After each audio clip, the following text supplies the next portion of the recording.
I was just like, Lord, you get me up out of this. I promise I won't go back over there again. And what your girl did, went to another trap house. Sure did. I cannot fuck with you, baby, you right. You are not for me, goodbye. You ain't shit to me. Shit to me. You ain't shit to me.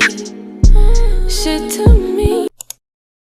What's up, everybody? Welcome to my channel. IAdoreFranny. I am Franny, and I just want to say thank you guys for tuning in to my story time today. If you are new to my channel, just go ahead and hit that subscribe button. Also give me a thumbs up at the end. If you guys want to leave me a comment or have some conversation, we can do that as well.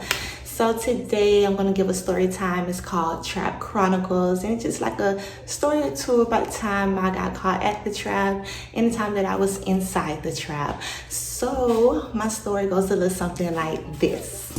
All right, so a couple years ago, and two of my friends, we're just gonna call one of them Bells, and we're gonna call the other one Diddy. If you know, you know, and if y'all watching this, y'all already know. So anyways, it was a few years back when I was working at Walmart, and I'm not sure if me and my friends were still working together at Walmart, but I know I was at work. So anyways, earlier that day, so you know, you always have like a feeling, or have you ever had a feeling where, you know, you just felt like something ain't right all day? Something just felt like it just wasn't right all day. So this is how I was feeling earlier that day before I even went to work. And again, I was working at Walmart.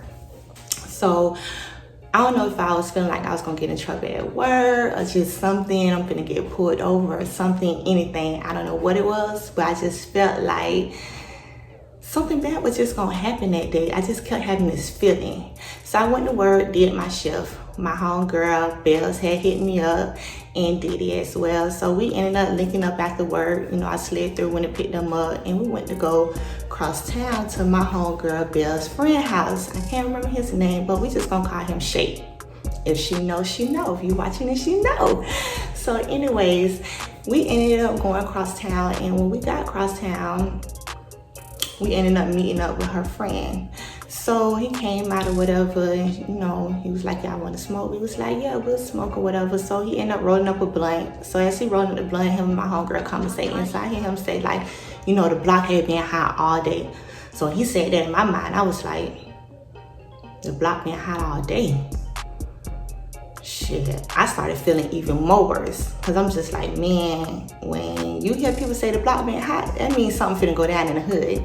So I just started just feeling this feeling just even more worse. I just felt my soul sink down below. So, you know, he was talking or whatever, we was smoking, chilling. So then he had ended up getting like this text or a phone call, and he ended up telling us like, he finna go catch this surf, he finna go walk around the corner, he'll be right back. So I started just feeling even more nervous. So I told my homegirl Belle, I was like, listen, look at my back seat. I got some air freshener, like get it and spray it. Like I don't feel right. So she was looking, she was like, friend band, I don't see it. That's what she called me. She was like, friend band, I don't see it. And I was like, no, it's back there. You got to find it. Like, come on, you got to hurry up. I just got this feeling. As soon as she find it, I'm like, okay, spray it. So she sprayed it. I tell you, I know, like, it had to be like a minute or two later. As soon as she sprayed this, I just see people coming from everywhere. When I say I seen police coming out the bushes, I seen them coming from behind us, cars swarmed up on us. It was crazy. It was like a movie. When I seen that happen, my heart sank to the bottom of my stomach.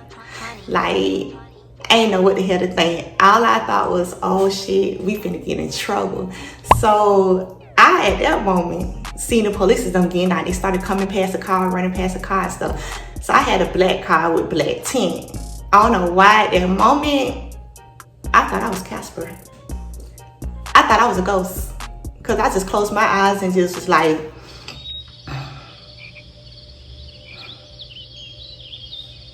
yeah, that's how I was. Did that work? No.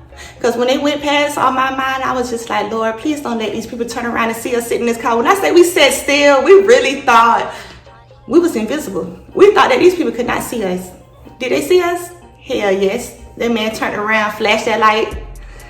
I was like, oh my God, we finna get in trouble, y'all. We finna get in trouble. So he came to the window, he knocked on my window, I let the window down. I had to think quick on my feet. When I said I had to think quick on my feet, I had to think quick on my feet. I just knew when I let the window down, it was gonna smell like weed. Ain't no air freshener gonna cover that. So I was like, oh my God, so I let the window down. He was like, what are you guys doing here?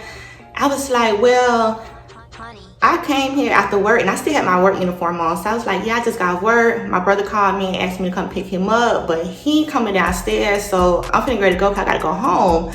So he was like, okay, hold on 1 minute. Now mind y'all, I have all sisters, one brother. My brother at that time, he probably was 4 years old, okay? So I just had to think of some lie. So he was like, okay, hold on. So they went over there. Now mind y'all, they got the boys in front of us hemmed up, draws to the ground, they patting everything. We could see cracks and all. Like it was a lot going on at that time. I'm still nervous. I'm just praying that this lie can get me out of this situation. At the same time, I'm just praying and asking God, like, Lord, please get me up out of this. Please get me up out of this. I promise if you get me up out of this, I won't come over here again. I promise I won't go in there another trap. I was just making God a lot of promises. So we were just sitting there and he went back over there. He was talking to the other police officers or whatever. So he ended up coming back. He was like, what y'all want us to do with them? So they was like, yeah, y'all can go ahead and let them go.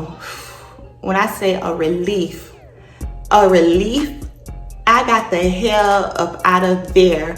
When I say I left there and I took everybody home, I went straight home. You couldn't have told me nothing. All I knew was God was answering my prayers.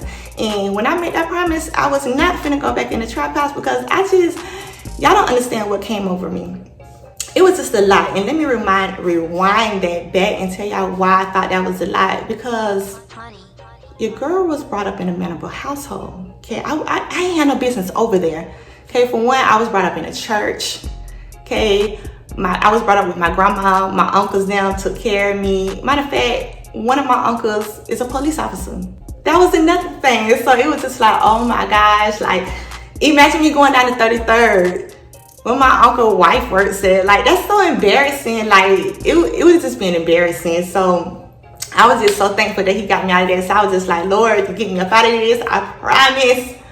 I promise I won't go back over there again. And what your girl did? Went to another trap house. Sure did. And who got me over there? Bells. So after that situation, I don't know, it had to be like a few months later or something like that down the road. So she ended up calling me again and she wanted me to take her to her other homeboy house. So we just gonna call him KC. If you know, you know. You watching this, you know who I'm talking about. So anyways, I went and picked her up or whatever. So I'm already nervous because I'm like, man, I really don't want to go to no trap. Now mind you, this is a trap with a whole bunch of niggas in it, like guns, drugs. It just, stuff like that don't be sitting with me. I'm not that type of girl. Okay, I'm down for the cause when it comes to certain stuff if I have to. But if I don't have to, no, I'm not going out for nobody. And I ain't trying to get in no trouble. So anyways, that's my girl. We ended up going over there. And I know them anyways, who house we went to. I just don't like being in that type of environment. You just never know. You know, bullet don't have no name on it. And at the end of the day, I just don't want to be caught in the wrong place at the wrong time. So we ended up going over there. I was like, listen, we ain't gonna be in there that long, is it? She was like, nah, we ain't gonna be in there that long. Just gonna go in and chit chat, whatever. So we get there, we get out the car. She go in, we speak, hey everybody, hey KC, woo. So, you know, she go over there, she talk to him or whatever. I'm just sitting there. I'm sitting by the damn door. I need the door. I need the window. I'm like between the door. It was like a little room right here next to the side.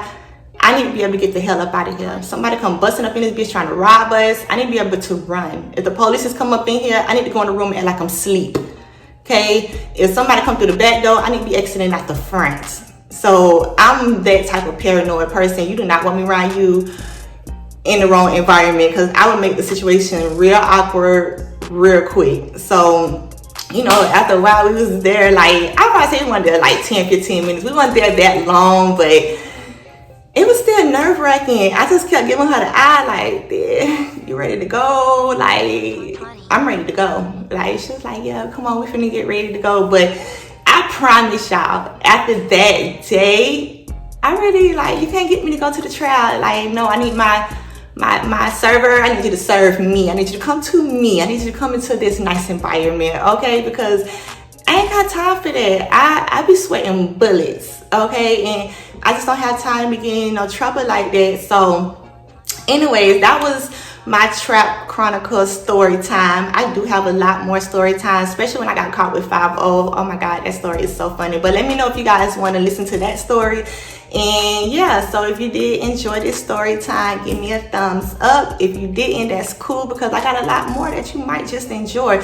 And don't forget, before we exit out this video, hit that subscribe button.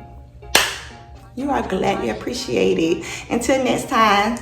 You ain't shit to me, shit to me. You ain't shit to me, shit to me.